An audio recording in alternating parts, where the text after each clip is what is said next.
Salut à tous les collègues. Comme vous pouvez le constater, chers amis, c'est la merde. Je me suis littéralement fracassé, mais comme il faut. Là, je me suis pas raté. Et en plus, c'est vraiment un accident tout con. Ça me fout les boules quand j'y pense, mais bon. Donc, je vais vous expliquer un petit peu parce que je vous ai mis quelques posts pour vous prévenir quand même. Mais je vais vous expliquer un petit peu ce qui s'est passé. Vous allez voir que ça frise le ridicule, en fait, cet accident. Et en fait, j'aurais pu clairement y passer, quoi. Donc bon, on va rentrer dans les détails plus tard. On va dire que dans mon malheur, j'ai eu énormément de chance. Samedi 27, c'était prévu que j'aille faire du vélo avec un pote. Donc il m'appelle, je me dis bah cool, comme ça on se fait notre après-midi vélo comme on a l'habitude de le faire. En plus, je savais qu'après j'allais enchaîner avec le camping-car de José et que j'allais pas forcément avoir le temps d'aller faire du vélo. Alors le vélo, déjà, moi je le fais pour un souci de santé, hein, en priorité. Et après, bon, c'est sûr que ça fait de l'activité physique, c'est bon pour le corps, quoique. et voilà, mais je le fais surtout pour le cœur, quoi, pour le cardio. Donc bon, d'un autre côté, tu vois, tu fais du cardio pour te faire du bien au cœur, mais tu te fracasses différemment. Vous avez bien compris que c'est un accident de vélo. Et donc voilà, mon pote vient me récupérer, on part en vélo, on prend une route qu'on n'a pas du tout l'habitude de prendre. C'est la première fois qu'on la faisait d'ailleurs, donc c'est peut-être aussi pour ça que je me suis fait un peu avoir, je sais pas, j'essaie de trouver un peu des raisons. Et on prend cette fameuse route, et à un moment donné, alors je vous résume le truc, après je vous explique un petit peu plus en détail. Alors c'est une route qui est au milieu des bois, hein. Il y a pas, enfin à l'endroit où je suis tombé, il y a rien quoi. Il y a pas de parking, il y a rien. Et là je vois un truc à droite dans la forêt et réflexe, tu vois, je regarde. Ça a pris une seconde, hein. Je regarde, je vois que c'est un mec avec son vélo, il est en train de faire du gravel, il s'était garé contre un arbre. Je remets les yeux sur la route et là ma roue avant passe où il faut pas. Et terminé, là je perds le contrôle du vélo et pas d'autre solution que de rentrer dans le ruisseau. Et c'est là en fait où je me suis viandé. Alors je me suis fait des petits dessins en fait pour vous expliquer. Voilà. Là, on va dire que c'est le bitume. Là, ça c'est le goudron à moitié pété, hein, comme on a souvent sur le bord des goudrons, quand les routes sont pas bien finies. Et là après c'est l'herbe. Donc grosso merdo, ma roue était là. J'ai tourné les yeux pour regarder ce qui se passait à droite, parce que j'ai vu un truc bleu dans la forêt. Et au moment où j'ai remonté les yeux, ma roue était déjà ici, là. Hop, elle était en train de descendre ici. Et impossible de remonter, hein. Là, c'est terminé. Donc, une fois là en bas, ça m'est déjà arrivé, hein, ça arrive souvent, ce genre de phénomène. Donc, qu'est-ce qui se passe là? Tu continues à rouler là dans l'herbe, tu freines et puis tu remontes plus loin, quoi. Sauf que le problème, c'est que là, au moment où ma roue était là et qu'elle descend ici, on va dire que même pas 1 mètre après, qu'est-ce que j'avais? J'avais un magnifique muret en béton. Un muret en béton, vous savez, avec les buses dans lequel l'eau passe. Donc, je suis descendu de ma trage, je suis dans l'herbe, et en face de moi, j'ai ce truc en béton. Là, franchement, c'est vraiment pas de cul, je suis vraiment tombé où il fallait pas. Enfin, j'ai perdu le contrôle où il fallait pas, on va dire. Et là, seule solution, c'est de se jeter dans le ruisseau. Le problème, c'est que dans le ruisseau, vous voyez, c'était comme si c'était busé, quoi, pour que l'eau passe dessous. Donc en temps normal, s'il n'y avait pas eu ce truc-là, pareil, j'aurais roulé sur quelques mètres dans le ruisseau, on se serait tapé une bonne rigolade avec le pote et on serait reparti. Sauf que là, dans le ruisseau, qu'est-ce qui se passe? Il y avait le trou. Tu vois ce que je veux dire? Il y a le ruisseau et ça faisait le gros trou là de cette évacuation d'eau. Donc la roue avant, tac, elle s'est plantée dedans. Le vélo s'est arrêté net et là, ça a fait comme une catapulte, hein. Donc j'ai fait un soleil, je suis passé au-dessus du vélo. On roulait pas très vite, hein. J'en ai reparlé avec le pote. On était allé à 15-20 km/h. On roulait pas super vite, mais voilà, là en fait tu fais du 15-20 à 0 en une fraction de seconde, hein. En plus l'effet catapulte, je pense que j'ai peut-être tapé plus fort du coup. Et donc je suis passé au-dessus et là j'ai tapé la tête la première sur le sol de tout mon poids. Là j'ai entendu un gros crack au niveau du cou. J'ai dit oh putain, là j'ai tout cassé. J'ai hurlé, j'ai appelé mon pote au secours. Donc mon pote Seb qui était là, heureusement. Et donc, bon, bah, forcément, après, il a fait demi-tour, tout ça. J'ai essayé de bouger le cou. Ça craquait dans tous les sens là-dedans. J'ai dit, bon, on arrête tout. Et donc, pompier, etc. Alors, pour la petite parenthèse aussi, j'étais en train de réfléchir hier et je me disais, en fait, il y a plein de causes à effet. En fait, j'ai quitté aussi les yeux de la route, mais en face de moi, j'avais mon pote Seb. Mais j'étais pas collé à sa roue, hein. Il y avait quand même une distance entre nous. Mais comme Seb était devant, je pense que ce muret, déjà, je l'ai pas vu. Au moment où parce que si j'avais vu l'obstacle, bien évidemment que j'aurais pas tourné les yeux, hein. Cet obstacle-là, je l'ai pas vu. Je l'ai vu vraiment quand les yeux sont revenus sur la route. Donc je pense que, voilà, il n'y avait rien devant moi. J'ai regardé. Alors il n'y avait rien, peut-être que Seb, en fait, m'occultait un peu la vue au niveau de l'obstacle. Parce que bien évidemment que dans une situation comme celle-là, je ne me serais pas amusé à regarder sur le côté. Et au moment où j'ai remis les yeux, là, je me suis dit, là, c'est la merde. Voilà. Donc le pédalier a tapé le muret, hein, je suis passé à ras du muret, mais j'ai essayé d'esquiver comme j'ai pu, mais pas moyen. Donc voilà, bref. Donc les pompiers arrivent, évacuation aux urgences, blablabla. Et radio, scanner, IRM, bon, je vous passe sous le bordel. Et là, le verdict tombe. Et en fait, j'ai double fracture au niveau cervical sur la C1, C2. Alors, pour faire simple, en fait, vous avez la tête qui est comme ça. C1, c'est la première, C2, c'est la deuxième. Donc, c'est les deux premières vertèbres, en fait, au niveau cervical. Donc, on va dire que c'est pas les meilleurs, hein. En cas d'accident, c'est pas ce qu'il y a de mieux.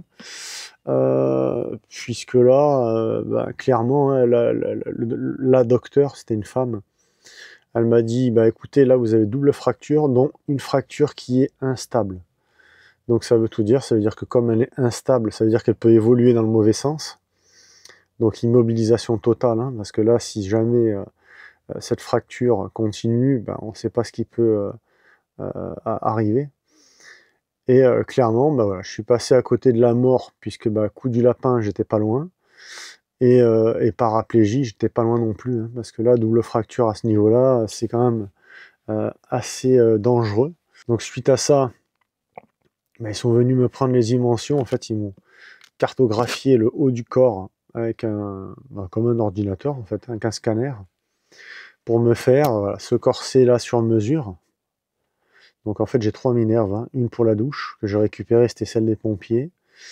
Une pour la nuit, et celle-ci pour le jour. Voilà. Donc c'est la grosse merde, puisque... alors oui, pareil, normalement, j'étais censé me faire opérer. Donc on attendait en fait la confirmation de Nice pour être transféré, puisque à Fréjus, ils n'ont pas du tout les compétences pour, puisque là, c'est vraiment de la neurochirurgie, hein, c'est vraiment de la chirurgie de pointe.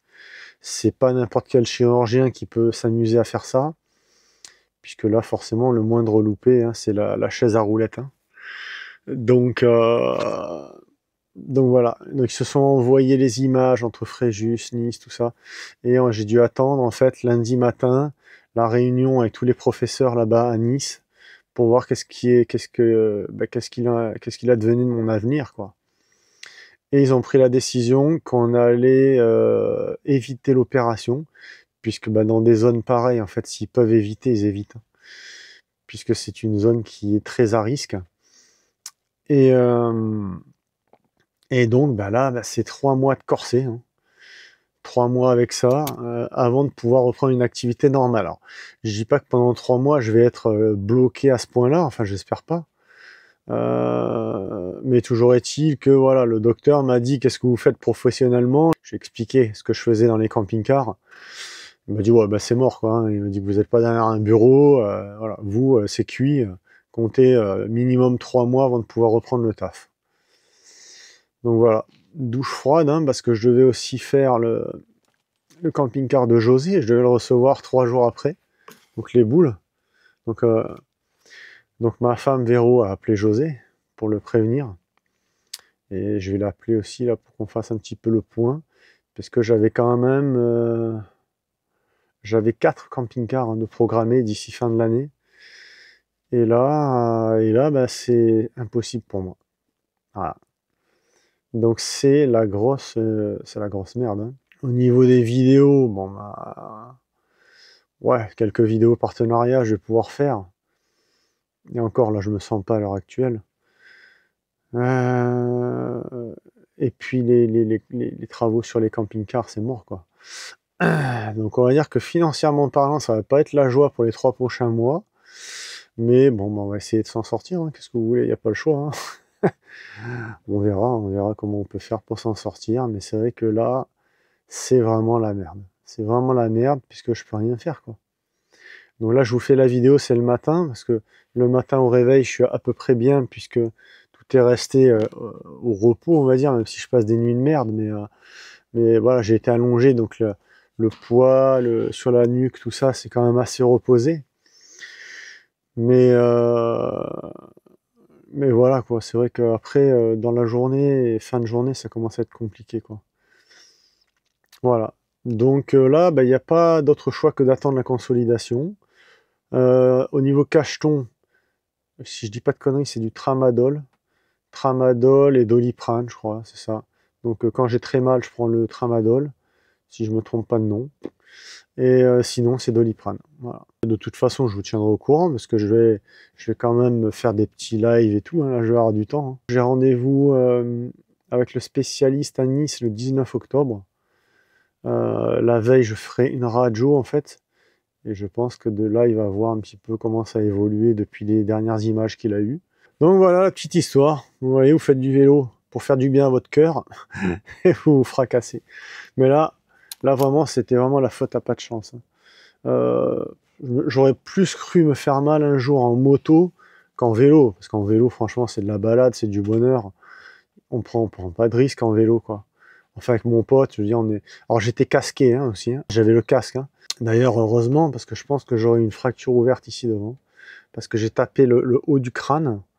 J'avais une petite visière sur le casque, elle a explosé.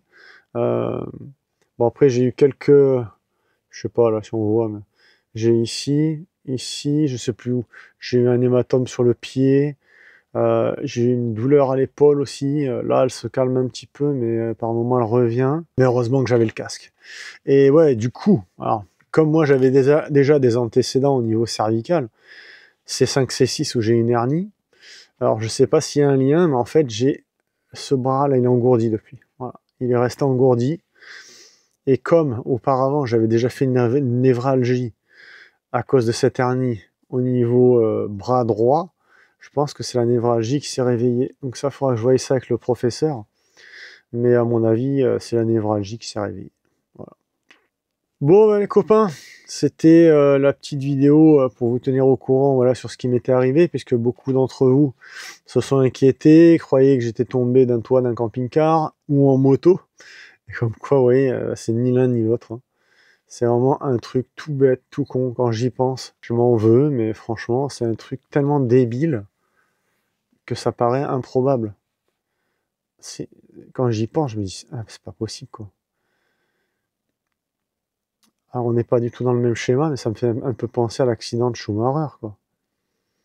Bon, je suis pas pilote de Formule 1, mais toute ma vie, j'ai fait le con en moto et tout.